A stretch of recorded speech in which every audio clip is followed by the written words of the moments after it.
রোমাঞ্চকর কিছু গল্প দিয়ে সাজানো আমাদের এই বিশেষ নিবেদন সানডে সাসপেন্স। আজ আপনার জন্য অদৃশ বর্ধনের লেখা চুল। অদৃশ বর্ধনের জন্ম। Please subscribe and like and share. বিজ্ঞানের স্নাতক এই লেখকের ছোট থেকেই রহস্য রোমাঞ্চ গল্পের প্রতি প্রবল আকর্ষণ ছিল। প্রথম গল্প বেরোয় শুকতারায়, তারপর রোমাঞ্চ ও অন্যান্য পত্রিকার জন্য লিখে গেছেন নানান গল্প উপন্যাস।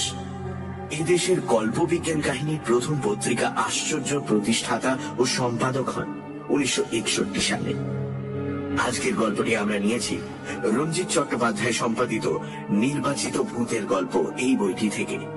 প্রধান চরিত্রে বিবেক, আশিস ও সুমিতা। গল্প পাঠে মীর ও সমক। গল্পের সূত্রধার দীপ। শুরু হচ্ছে চুল।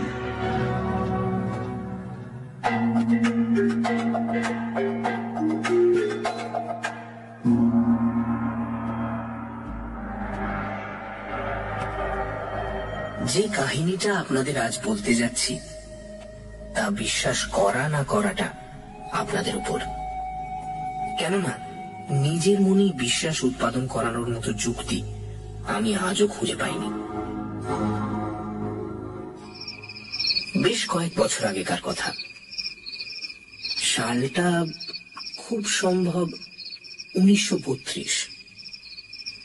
রাত 10:30 বেজে গেছে।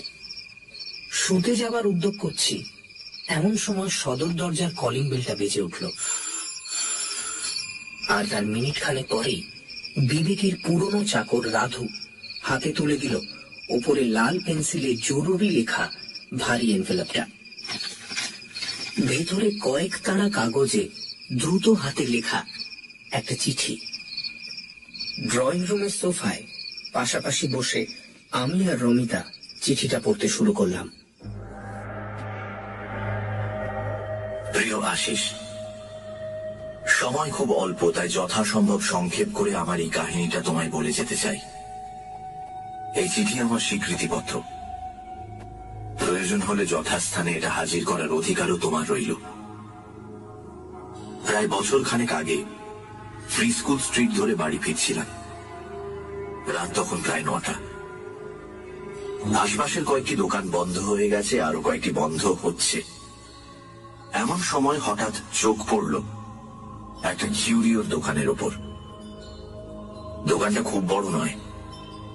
বাইরের ধুলো পড়া কাচের শোকেসে পুরনো আমলের বহু দর্শনীয় বস্তু থরে থরে সাজানো। জানোই তো আমার হবি কি। দাঁড়িয়ে পড়লাম সেখানে। শোকেসের একেবারে পেছন দিকে একটা শেলফের ওপর দেখলাম একটা গোলাকার তামার ডিবে। ডিবেটার আকার মোটেই পাউডার কেসের মতো নয়। আর বোধহয় সেই কারণেই জিনিসটার উপর আমার দৃষ্টি আকৃষ্ট হয়েছিল প্রথম থেকেই। সঠিক কি কারণে জানি না, বোধহয় এরকম কোনো বাক্স ইতিপূর্বে দেখিনি বলেই দাঁড়িয়ে দাঁড়িয়ে সেটা খুঁটিয়ে খুঁটিয়ে দেখতে লাগলাম। শোকেসের কাজটায় ময়লা এমনই পুরু হয়ে জমেছিল যে সে আস্তরণ ভেদ করে আমার দৃষ্টি ভেতরে ভালো করে প্রবেশ করতে পারছিল না। তাই জিনিসটাকে একবার হাতে করে দেখবার জন্য দোকানের ভেতর ঢুকলাম। কাউন্টারের পেছন থেকে এগিয়ে এলো অবিশ্বাস্য রকমের বৃদ্ধ এক চীনাম্যান। ভাঙা ভাঙা ইংরেজিতে সে আমায় কৌটো সম্বন্ধে অনেক কথা বলল। ডিবেটা ছিল বেশ ভারী, আগাগোড়া তামা দিয়ে তৈরি, গোলাকার, 4 ইঞ্চি উঁচু আর ব্যাস প্রায় 3 ইঞ্চি। ভেতরে একটা কিছু জিনিস নিশ্চয়ই ছিল, কেননা ঝাঁকানি দিলে ভেতরে সেটা নড়ে ওঠার শব্দ শুনতে পাচ্ছিলাম।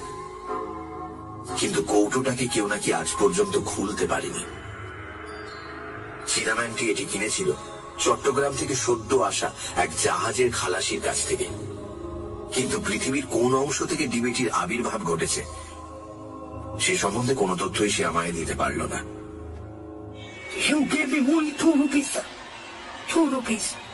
আমি তাকে 1 টাকা দিলাম।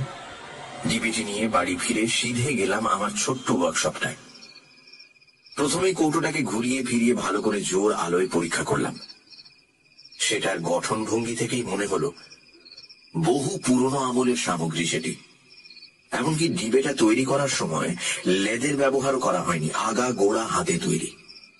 কৌটোর ঢাকনির ওপর এক সময় একটা কিছু খোদাই করে দেখা হয়েছিল, কিন্তু উকো দিয়ে ঘষে সেটুকুও তুলে ফেলা হয়েছে। এরপর আমার কাজ হলো ডিবেটার কোনো ক্ষতি না করে ঢাকনাটিকে খোলার ব্যবস্থা করা। ডালাটা এমনই এঁটে বসে গেছিল যে শুধু হাতের জোরে অথবা কোনো মামুলি পদ্ধতিতে তা খোলা অসম্ভব। অতএব বিজ্ঞানের শরণ নিতে হলো। প্রথমে আমি ডিবেটার ডালার নিচের দিক করে এক ডিশ গ্লিসারিনে 1 হপ্তাহ চুবিয়ে রাখলাম। ইতিমধ্যে তামার পাত কেটে তৈরি করে ফেললাম 2টি কলার, একটা কৌটোটির জন্য, অপরটি কৌটোর ঢাকনির জন্য। 7 দিন কেটে যাবার পর আমি নাট স্ক্রু দিয়ে কলার দুটোকে বেশ শক্ত করে লাগিয়ে দিলাম। তারপর কৌটোটিকে ভাইসে চেপে ধরে কলারের উপর হাতুড়ি ঠুকে ঢাকনিটাকে ঘুরিয়ে দেবার চেষ্টা করতে লাগলাম, কিন্তু ঢাকনিটা ঘুরল না। তখন উল্টো দিকে হাতুড়ি ঠোকা দিতেই তৎক্ষণাৎ ঘুরে গেল ডালাটা। বুঝলাম আজ পর্যন্ত কেন কেউ এটা পেঁচিয়ে খুলতে পারেনি। কৌটোটার প্যাঁচ সাধারণ নিয়মে সম্পূর্ণ উল্টো, ডান দিকে ঘোরালে তবে সেটা খোলে। মনে পড়ল বহু বছর আগে এইরকম উল্টো নিয়মেরই প্রচলন ছিল। যাই হোক, ধীরে ধীরে ঢাকনিটা ঘুরিয়ে দিতে লাগলাম। অতি সাবধানে হাত দুটি সামনে এগিয়ে ধরেছিলাম ডিবেটা, কেননা ভেতরে এত বছর ধরে কি জিনিস যে লুকিয়ে আছে তা তো জানি না। বোমার মতো সেটা আচমকা ফেটেও পড়তে পারে, লাফিয়ে উঠে হয়তো আমার মুখে প্রচন্ড আঘাতও হানতে পারে। ডালাটা খুলে আনার পর কিন্তু চাঞ্চল্যকর বিশেষ কিছু ঘটল না। মনে হলো ডিবেটার অর্ধেক শুধু ধুলোতেই ভর্তি, কিন্তু একেবারে তলায় ছিল বিনুনি পাকানো খানিকটা কোঁচকানো চুল। সিধে করে ধরলে লম্বায় সেটি প্রায় 9 ইঞ্চি আর প্রায় একটা পেন্সিলের মতো মোটা। বিনুনির 2-1টি পাক খুলে দেখলাম অতি সূক্ষ্ম শত শত চুলের সমষ্টি ছাড়া আর কিচ্ছু সেখানে নেই। কিন্তু চুলগুলির ওপর নোংরা এমনই জমাট বেঁধে রয়েছে যে উল্লেখযোগ্য আর কিছুই দেখতে পেলাম না। সুতরাং সেগুলোকে পরিষ্কার করাই হলো আমার পরবর্তী কাজ। প্রথমে জল মেশানো পাতলা হাইড্রোক্লোরিক অ্যাসিডে ডুবিয়ে রাখতে চুলের তেলতেলে ভাবটা চলে গেল। তারপর কাপড় কাচা সোডার জলে ডুবিয়ে রাখতে চুলে আর অ্যাসিডের অবশিষ্ট লেগে রইল না। এরপরে ডিস্টিলড ওয়াটারে বেশ করে ধুয়ে অ্যালকোহলে ডুবিয়ে তুলে নিলাম, ফলে জলকণা মুক্ত হলো চুলগুলি। সব শেষে ইথারে ডুবিয়ে দিলাম বিনুনিটা। ইথার থেকে যখন চুলের গোছাটা সবই তুলেছি, এমন সময় খবর এলো যে ফোনে আমায় কে ডাকছে। সুতরাং হাতের কাছে প্রথমেই যে পরিষ্কার জিনিসটা পেলাম সেটা এক টুকরো সাদা কার্ডবোর্ড, তার উপরেই পিন দিয়ে বিনুনিটা গেঁথে চলে গেলাম ফোন ধরতে।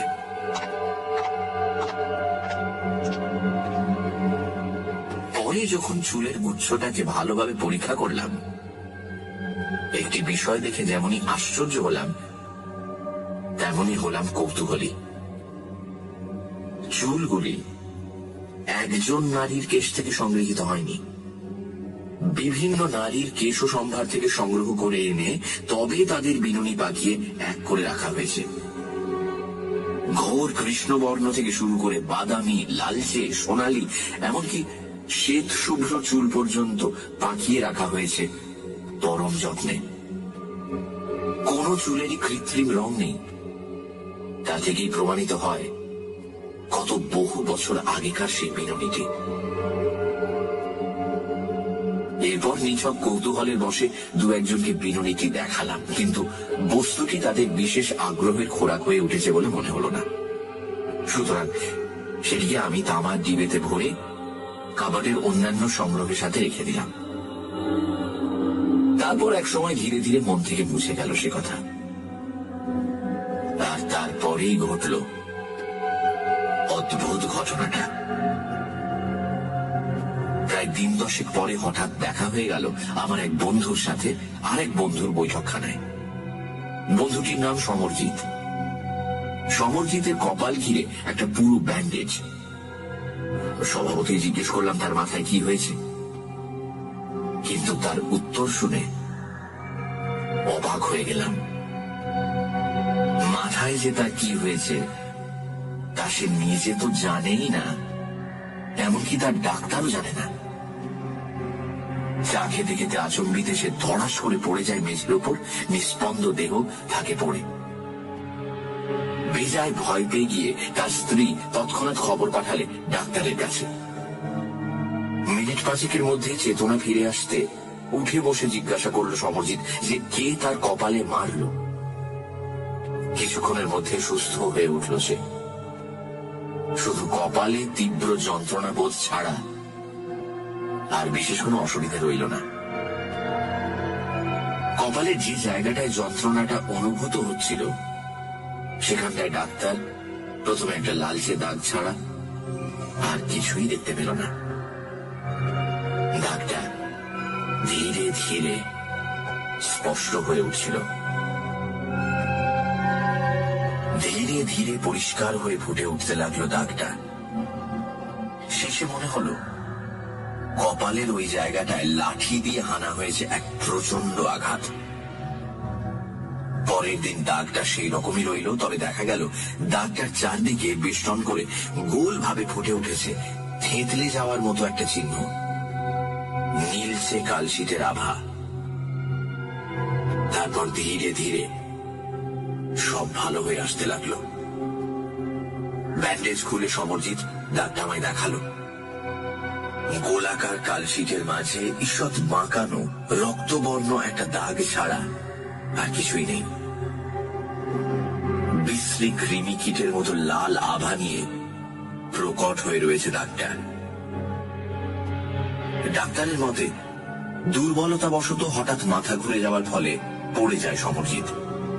সেই সময় কোন রকমের মাথাটা ঠুকে যাওয়ার ফলে এই বিপত্তির সৃষ্টি। ডাক্তারের যুক্তিহীন মতের এখানেই সমাপ্তি। প্রায় মাসখানেক পরে সুমিতা বলল, সত্যি তোমার ওয়ার্কশপটা একটু গোছগাছ করা দরকার। মা গো, কি নোংরা। তাই নাকি? আগে হ্যাঁ মশাই, কোন ভদ্রলোক কি ওখানে কাজ করতে পারেন? শুনে দীর্ঘশ্বাস ফেললাম আমি। কিন্তু সুমিতা ছাড়বার পাত্রী নয়। কোমরে আঁচল জড়িয়ে এক হাতে ঝাঁটা আর অন্য হাতে আমাকে ধরে যাত্রা করলো ওয়ার্কশপের দিকে। পরিষ্কার করার মধ্যে কাজ ছিল শুধু ঘরের বিভিন্ন জায়গা থেকে যন্ত্রপাতিগুলো সংগ্রহ করে শেলফের যথাস্থানে রক্ষা করা, আর মেঝের বাজে জিনিস দেখলেই তুলে জঞ্জাল গাদায় স্তূপীকৃত করা। আর তার মাঝেই সবিরাম চলতে লাগলো সুমিতার বকবক। তোর বাবা, ভালো লাগে না সব যেন আমার জ্বালা। নিজে করবে কাজ আর সেগুলোকে সব। প্রথমেই আমার দৃষ্টি আকৃষ্ট হলো এক টুকরো সাদা কার্ডবোর্ডের ওপর। এটা সেই বোর্ড যার উপর আমি টেলিফোন কল আসার জন্য চুলের গুচ্ছটা রেখে গিয়েছিলাম। কার্ডবোর্ডটার অপর দিকে চোখ পড়তে দেখলাম সেটা ফ্ল্যাশ লাইটে তোলা একটা গ্রুপ ফটোগ্রাফ। বন্ধু বান্ধবদের মধ্যে আমিও আছি সেই ফটোতে। সুমিতা ফটোগ্রাফটার দিকে তাকিয়েছিল, হঠাৎ সে বলে উঠল, আচ্ছা সমরজিৎ বাবুর কপালে ওটা কিসের দাগ বলো তো? আমি সেদিকে তাকালাম আর দেখলাম না, কোনো ভুল হয়নি আমার।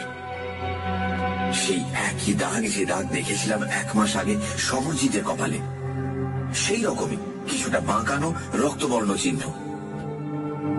কিন্তু সবচেয়ে অদ্ভুত ব্যাপার হলো এই যে ফটোটা তোলা হয়েছিল প্রায় 5 মাস আগে।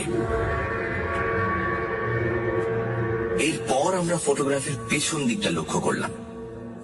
দেখলাম একটা আবছা বাদামি রেখা। ইথার থেকে তুলে নিয়ে পিন দিয়ে গেঁথে শুকোতে দিয়ে গিয়েছিলাম। রেখাটা নিশ্চয়ই সে পিনেরই দাগ।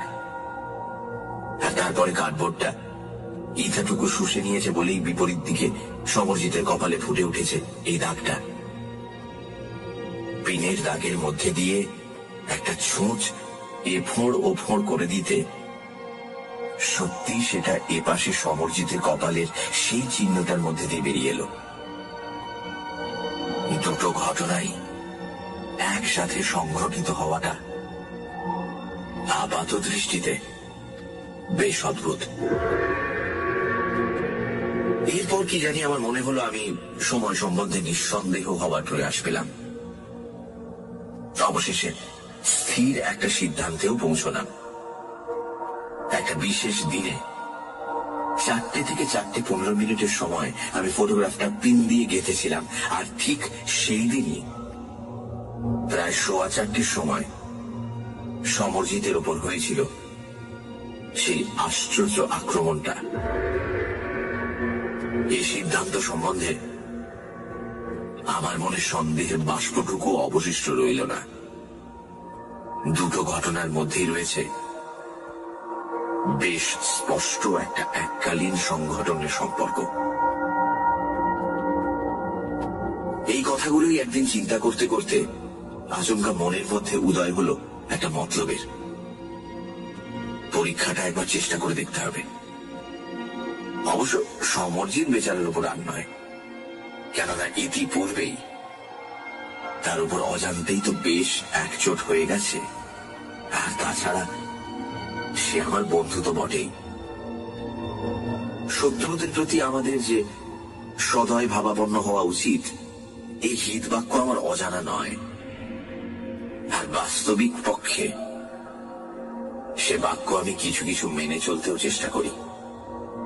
কিন্তু যেখানে এরকম একটা এক্সপেরিমেন্টের নিতান্ত প্রয়োজন হয়ে পড়েছে, যদিও সহস্রের মধ্যে একটিতে সাফল্য আসবে কিনা সন্দেহ, তবুও স্বভাবতই বন্ধু অপেক্ষা শত্রু মনোনয়নই শ্রেয়। সুতরাং এরপর থেকে আমি ব্যস্ত রইলাম মনোমতো একটা শিকার অন্বেষণে, যাতে হঠাৎ যদি আবার একটা কোইন্সিডেন্স ঘটে যায় তবে তার ফলে আমার বিশেষ ক্ষতি হবে না। আর যে ব্যক্তি বিশেষটিকে মনোনীত করলাম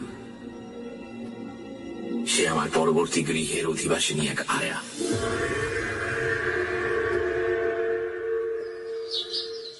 বাথরুমে জানলা থেকে ওদের উঠোনটা আমরা দেখতে পেতাম। প্রায় লক্ষ্য করেছি শিশুটা যখন তার তত্ত্বাবধানে থাকতো আর আশপাশে যদি কাউকে না দেখা যেত, তখন শিশুটির সঙ্গে নিতান্ত অকারণে ব্যবহার করত অত্যন্ত হৃদয়হীনার মতো। অপরের বাড়ির দৈনিক ঘটনাবলী লক্ষ্য করা অবশ্য অত্যন্ত গর্হিত কাজ, কিন্তু অবোধ শিশুটার ওপর তার অযৌক্তিক নির্দয় আচরণ তুমি দেখলে নিশ্চয়ই এই অপরাধ থেকে আমায় মুক্তি দিতে। আমরা তো ওকে দু চোখে দেখতেই পারতাম না। এর জন্য আরো একটা ব্যাপারে মেজাজটা আমার তার উপর বিগড়েছিল। প্রথম যখন সে ও বাড়িতে এলো, বাগানের পাঁচিলটার উপর ঝুঁকে পড়ে গোলাপের গন্ধ শুকত।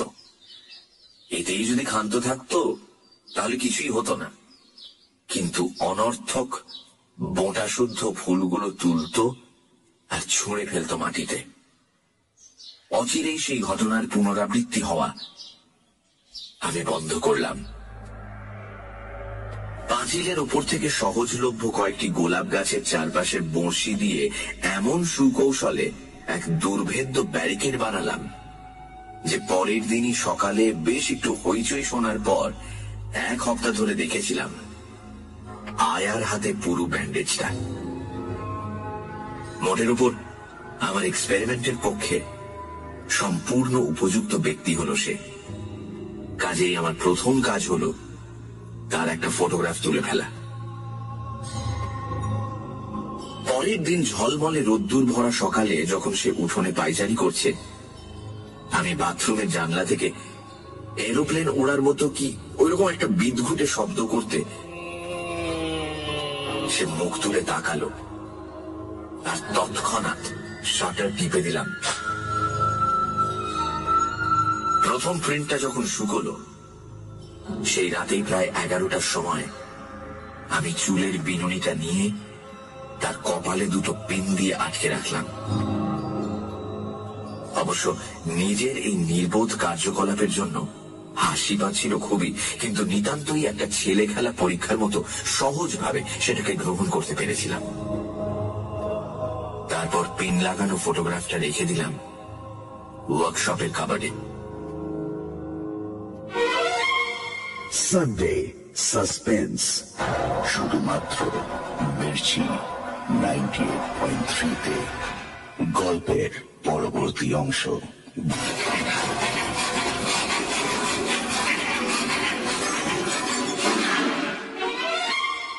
সানডে সাসপেন্স, শুধুমাত্র মির্চি 98.3-তে।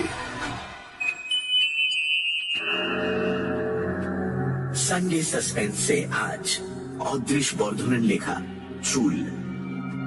বছরখানেক আগে এক চায়নাম্যানের কাছ থেকে একটা তামার ডিবে কেনে বিবেক। ডিবের ভেতরেই সে খুঁজে পায় বিভিন্ন নারীর চুল দিয়ে পাকানো একটা বিনুনির বোঝা। ধীরে ধীরে সেই চুলের শক্তি সম্পর্কে সে সচেতন হতে থাকে। যার ছবির ওপর এই চুল আটকে রাখা হবে তার উপরে আসবে এক গভীর আঘাত। না চাইতেই এক বন্ধুর কপালে সেই আঘাত এনেছে সে। এবারে দ্বিতীয় এক্সপেরিমেন্টের পালা। তার লক্ষ্য সামনের বাড়ির এক মহিলা আয়া। তারপর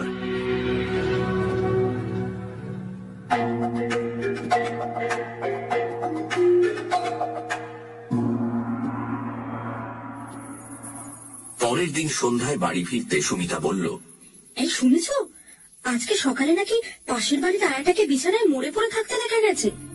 কি জানি বাবা, এই তো 2 দিন আগেই দেখলাম কথা হলো বলে বৌদি কেমন আছো আমি বুঝতেই পারছি না। আরো অনেক কিছুই গড়গড় করে বলে গেল সুমিতা। লোকজন এ ব্যাপারে বেশ চঞ্চল হয়ে উঠেছে, পুলিশ এসে জোর তদন্ত শুরু করেছে, ইত্যাদি ইত্যাদি। মনে হলো চোখের সামনে ঘরের দেয়ালগুলো ঘুরতে শুরু করেছে। কতক্ষণ স্তম্ভিতের মতো দাঁড়িয়েছিলাম জানি না। অবশেষে আত্মসংবরণ করে নিয়ে প্রশ্ন করলাম, কি সে মারা গেছে কিছু শুনেছ? বুঝতেই পারছ, সুমিতা আমার এক্সপেরিমেন্ট সম্বন্ধে বিন্দু বিসর্গ জানত না। জানলে এ পরীক্ষায় হাত দিতে সে আমায় কখনোই দিত না। জানোই তো, কুসংস্কারের হাওয়া সব সময় তাকে কেমন ঘিরে থাকে।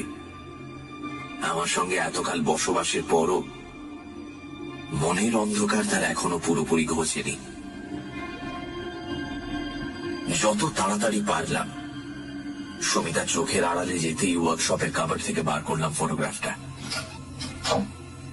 আর জানি তুমি বিশ্বাস করবে না এই কথা, কিন্তু তাতে আমার কোনো ক্ষতি হবে না। বিনুনি থেকে যখন পিন দুটো খুলে নিলাম, দেখলাম আয়ার কপালে 2টি সুস্পষ্ট রক্তবর্ণ চিহ্ন। কতক্ষণ যে অভিভূতর মতো বসেছিলাম সে সময় হিসেব ছিল না। ইংরেজিতে যাকে কোইন্সিডেন্স বলে তাকে কখনো 2বার ঘটা সম্ভব। একবার সমরজিতের ক্ষেত্রে, আবার এই আয়ার ক্ষেত্রে। কিন্তু আমার চোখকে আমি অবিশ্বাস করতে পারি না। আমার চোখের সামনে আয়ার কপালে 2টি জলজলে রক্তবর্ণ বিন্দু আমার শিক্ষা সংস্কৃত মনকে যেন মৌন ভাষায় বিদ্রুপ করতে লাগলো। এই ব্যাপারে তখনকার মতো মনের মধ্যে যেটুকু অনুতাপের অগ্নিশিখা দেখা দিয়েছিল ধীরে ধীরে তা নিভে গেল। প্রথমে শুরু হলো আমার ব্যক্তিগত তদন্ত। কিভাবে আয়ার মৃত্যু ঘটেছে সে অনুসন্ধান করতে আমি উঠে পড়ে লাগলাম। পুলিশি রিপোর্টে অবশ্য ছিল মৃত্যুটা হয়েছে নিছক প্রকৃতির নিয়ম অনুযায়ী, অর্থাৎ ব্রেনের মধ্যে কয়েকটি শিরা অতিরিক্ত রক্তের চাপে ফেটে যাওয়ার ফলেই মৃত্যু এসেছে। কিন্তু শুধু একটি জায়গায় সব ডাক্তারদের বুদ্ধি ঘুরিয়ে গেল যে প্রকৃতির সেই নিয়মটি কি কারণে হঠাৎ কার্যকরী হয়ে ওঠে এমন মৃত্যু ডেকে আনলো।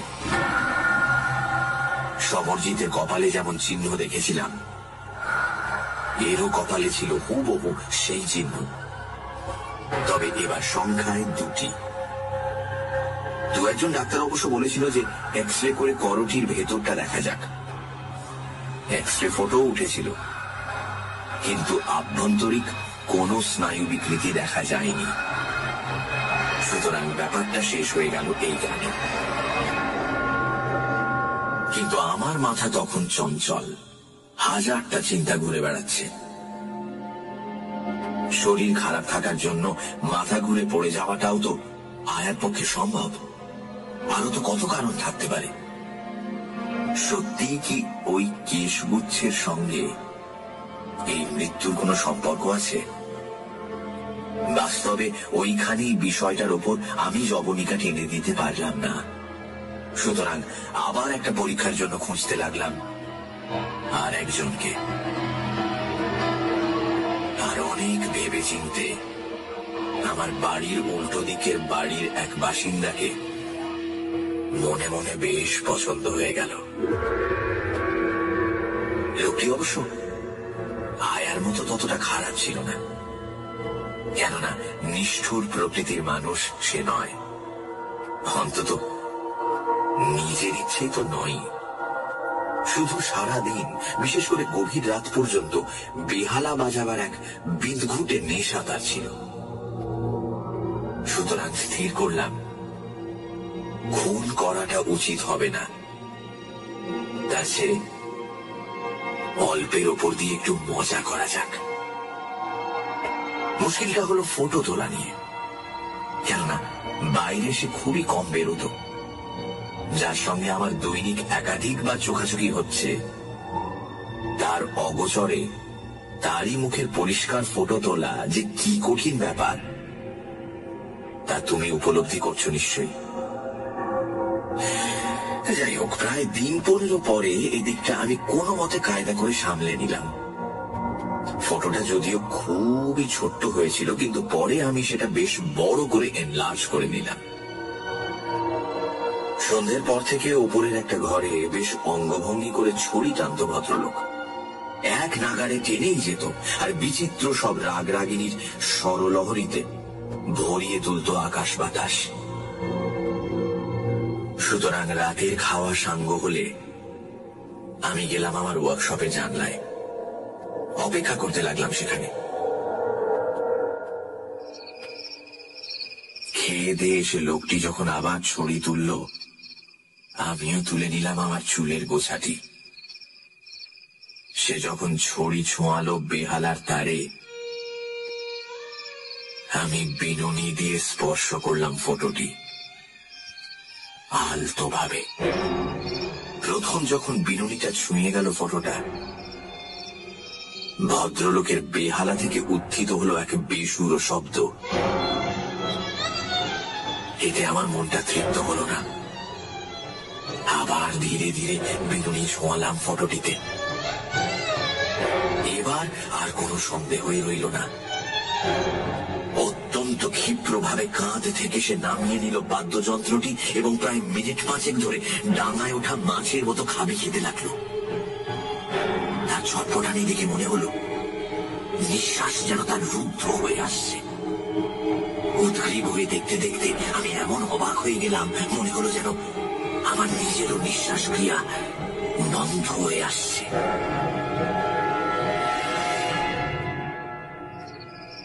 বিনুনিটা আমি সরিয়ে নিলাম। তারপর ভাবতে লাগলাম যে এরপর আমার কর্তব্য কি। বিপজ্জনক ওই চুলের গোছাটি কি পুড়িয়ে ফেলবো নাকি রেখে দেব? অনেক ভেবে দেখলাম সাধারণ দর্শন কিন্তু অসাধারণ শক্তি সম্পন্ন ওই চুলগুলোকে আরো বিভিন্ন উপায়ে আমি তো ব্যবহার করতে পারি। সঙ্গে সঙ্গে আমার কার্যপন্থাও স্থির হয়ে গেল। আমার পরবর্তী এক্সপেরিমেন্টগুলোর বিশদ বিবরণ তোমায় বলতে গেলে একটা বই লিখে ফেলা দরকার। এসব পরীক্ষা চলেছিল বেশ কয়েকটি মাস ধরে।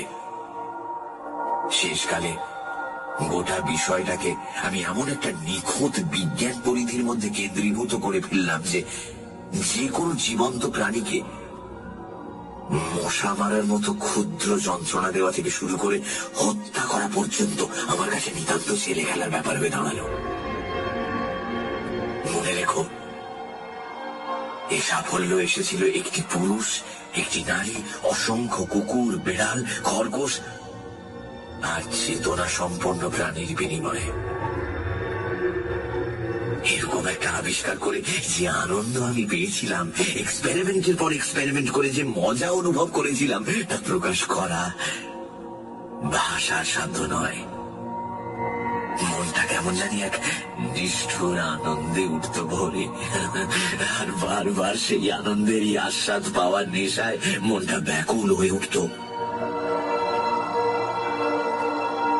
তারপর একদিন আমার দৃঢ় বিশ্বাস জন্মালো যে এই অপরিমেয় শক্তির প্রসাদে ত্রিভুবন জয় করাও আমার আর অসাধ্য নয়।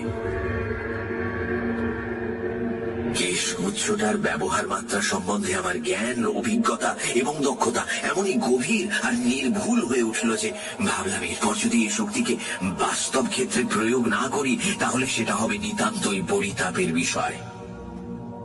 অর্থাৎ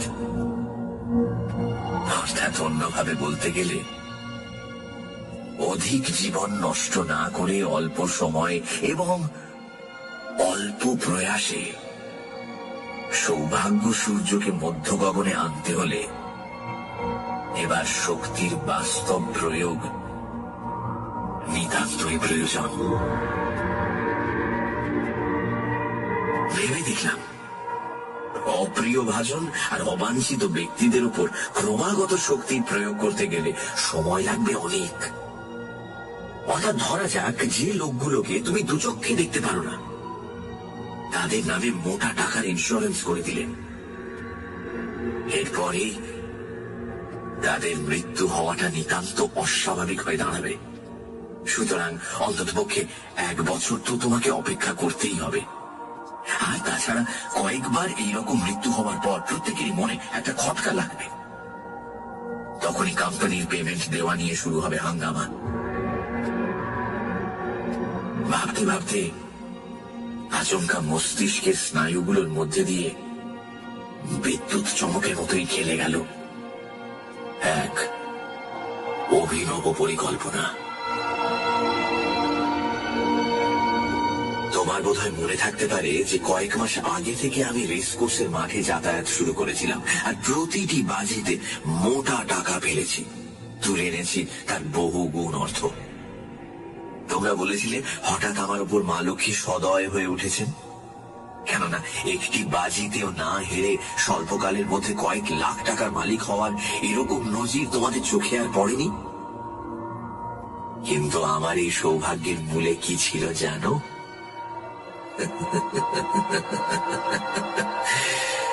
বিচিত্র বর্ণের ওই কেশগুচ্ছটি। কাজটা খুবই সহজ। আমাকে সংগ্রহ করতে হয়েছিল শুধু 1 টুকরো কার্ডবোর্ড, আর তার উপরে আঠা দিয়ে লাগিয়ে রেখেছিলাম একটি ছাড়া সবকটি দৌড়বাজ ঘোড়ার ফটোগ্রাফ। যেটির ফটো ছিল না সেটির উপরই বাজি ধরতাম আমার সর্বস্ব। তারপর দৌড় শুরু হওয়ার একটু আগে এসে বসতাম সুবিধে মতো নিরালা দেখে একটা জায়গায়, আর এমন জায়গা বেছে নিতাম যেখান থেকে সমস্ত রেস কোর্সটা পড়ে থাকতো আমার চোখের সামনে।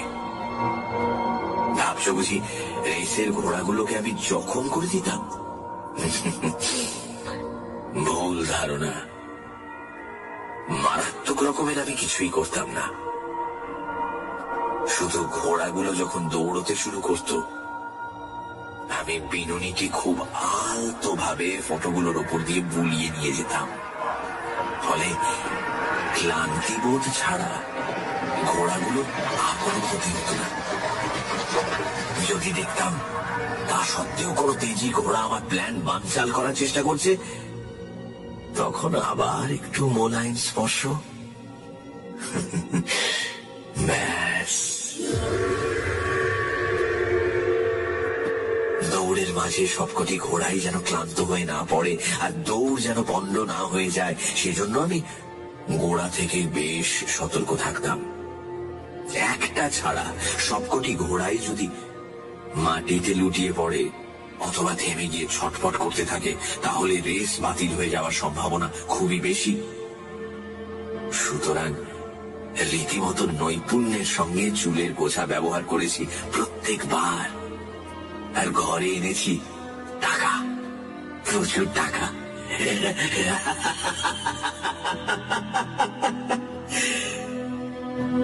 কিন্তু এই জন্য আগে থেকেই আমায় দিতে হয়েছিল তিনটি মহড়া, আর প্রতিটি হয়েছিল অতীব চমৎকার।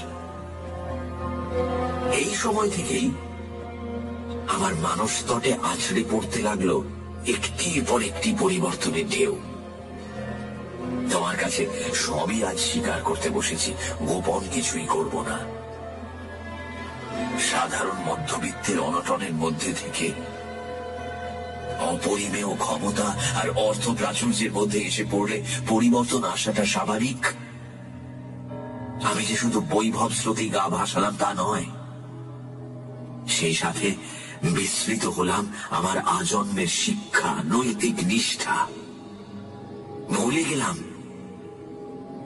গেলাম আমার চরিত্রের বলিষ্ঠতা আর আদর্শ, ভুলে গেলাম আমার বিবাহিত জীবনের কর্তব্য। আমি মদ ধরলাম। একদিনেই আসক্তি আমার আসেনি। মনটা যখন বেজায় খুশি হয়ে উঠত, তখন খুশির মাত্রায় আরো দু এক পর্দার রং চড়াবার অভিলাষে দু এক চুমুক রঙিন পানীয়ের আস্বাদ গ্রহণ করতাম।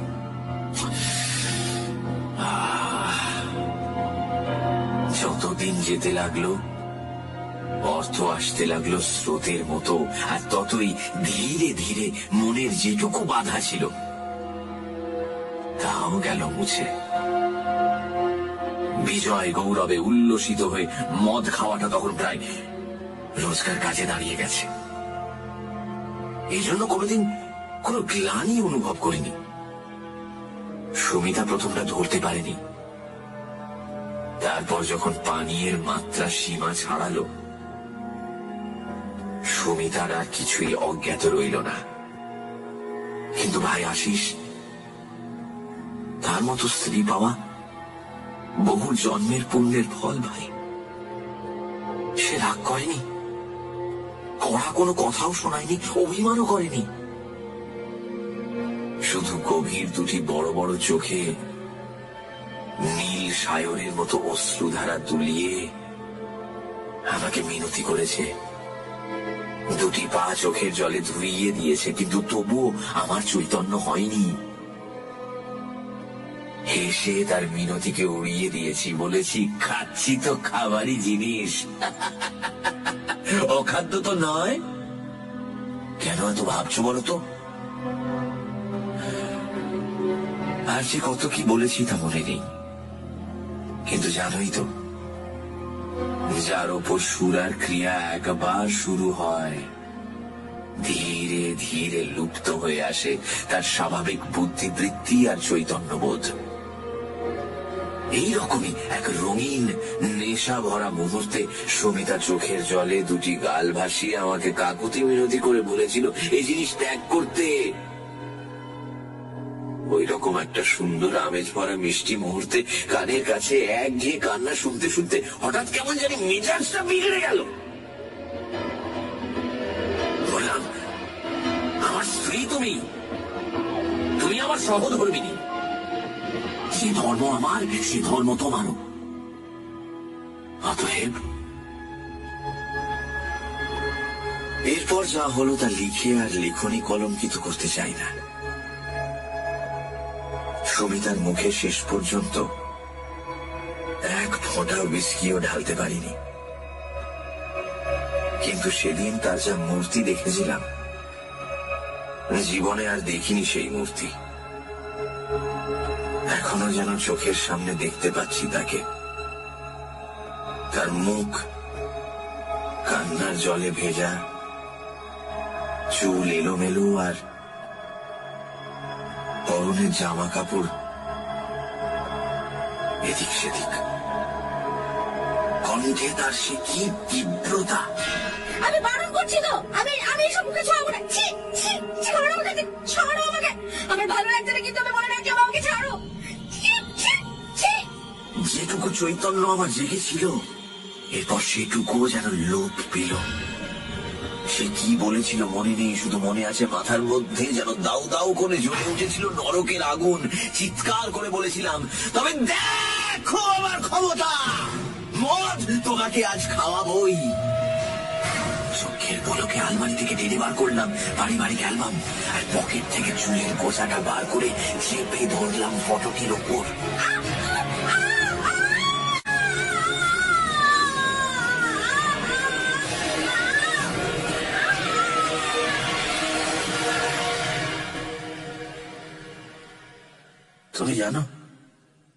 তুমি জানো ডাক্তার বলেছে হৃদরোগে আক্রান্ত হয়ে সুমিতা মারা গেছে। হৃদরোগ? হ্যাঁ, তা সত্যি ছিল। কতখানি উত্তেজনার পর শক্তির ওই আকস্মিক আঘাত তার দুর্বল হৃদযন্ত্র বহন করতে পারেনি। চিরদিনের মতো বন্ধ হয়ে গেছে। তারপরে দিনের পর দিন কেটে গেছে, সপ্তাহের পর সপ্তাহ। রাতের ঘুম আমায় ত্যাগ করেছে, অনুভব করতে পারি না খিদে, তেষ্টার জ্বালা। চোখ বুঝলেই চোখের সামনে দেখি উস্কো খুস্কো কেশে, আলু থালু বেশে বিস্ফারিত চোখে সুমিতার সেই মূর্তি, যে মূর্তি জীবনে একবারই দেখেছিলাম। তার চোখ খুললেই মাথার মধ্যে অনুভব করি এক যন্ত্রণা। রাত দিন একটি চিন্তা অক্টোপাসের মতো মারণ বাহু দিয়ে আঁকড়ে রয়েছে আমার মস্তিষ্কের স্নায়ুগুলোকে। নির্মল, নিষ্ঠুর, নির্দয় ভাবে শোষণ করছে, ভীষণ করছে আমার মস্তিষ্ককে। আমার স্ত্রীর হত্যাকারী আমি স্বয়ং, শ্রী বিবেক রায়। এছাড়া আর কোনো চিন্তা আমার নেই। আমি বুঝতে পারছি আমি পাগল হয়ে যাচ্ছি। রাত দিন বিড়বিড় করে কি সব বকি, ভালোবাসি একা থাকতে, এমনকি রাধুও সামনে এসে পড়লে উঠি আঁতকে। এই বুঝি সে ধরে ফেললো আমার অপরাধ।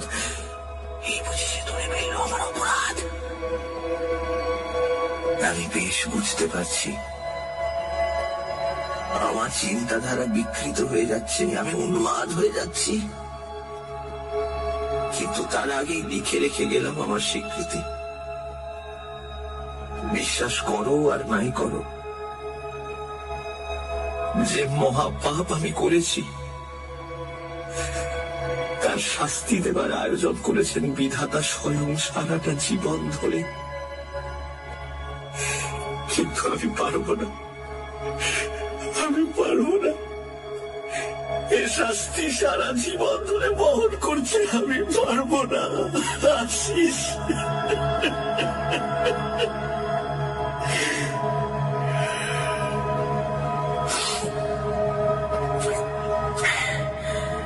এতে তোমার বিবেক।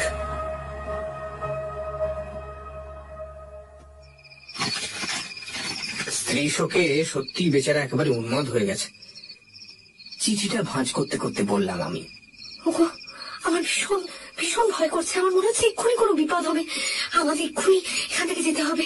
তুমি চলো প্লিজ, প্লিজ তুমি চলো এক্ষুনি। বলতে বলতে রমিতার দুই চোখ জলে ভরে ওঠে।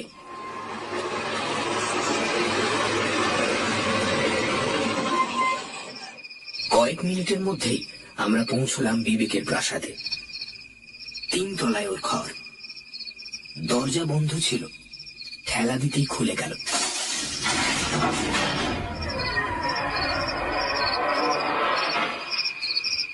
প্রথমে ঘরে কাউকে চোখে পড়ল না। নিবিড় নিঃশব্দে ঘরের আবহাওয়া থমথমে হয়ে উঠেছে। টেবিলের উপর রাখা একটা টেবিল ল্যাম্পের মৃদু আলোয় রহস্য ঘন আধারিতে ভরে উঠেছে ঘরটা। চারদিকে ভালো করে চোখ বোলাতে গিয়ে দৃষ্টি পড়ল বিছানার উপর শুয়ে থাকা একটি দেহের উপর। এগিয়ে গেলাম। বহুদিনের দাড়ি গোঁফে মুখ আচ্ছন্ন থাকলেও বিবেককে চিনতে আমাদের দেরি হলো না। সে যেন গভীরভাবে ঘুমোচ্ছে, মুখটা শান্ত। কপালের ডান দিকে একটা বীভৎস রক্তবর্ণ ক্ষত চিহ্ন। চিহ্নটিকে গোলাকার ভাবে ঘিরে রয়েছে নীলচে কালশিটের সুস্পষ্ট দাগ। পাশেই পড়ে রয়েছে একটা ফটোগ্রাফ। আলোর কাছে ধরলাম সেটা। বিবেকের ফটো। তার প্রশস্ত কপালের মাঝে বৃদ্ধ একটা পিন আর একটা চুলের গোছা। পিনটা আর চুলগুলো সরিয়ে আনতে যা দেখলাম, তাতে আমার মেরুদণ্ডের মধ্যে দিয়ে একটা হিম শীতল স্রোত বয়ে গেল। ফটোতে বিবেকের কপালে উজ্জ্বল হয়ে জেগে রয়েছে একটা রক্তবর্ণ চিহ্ন।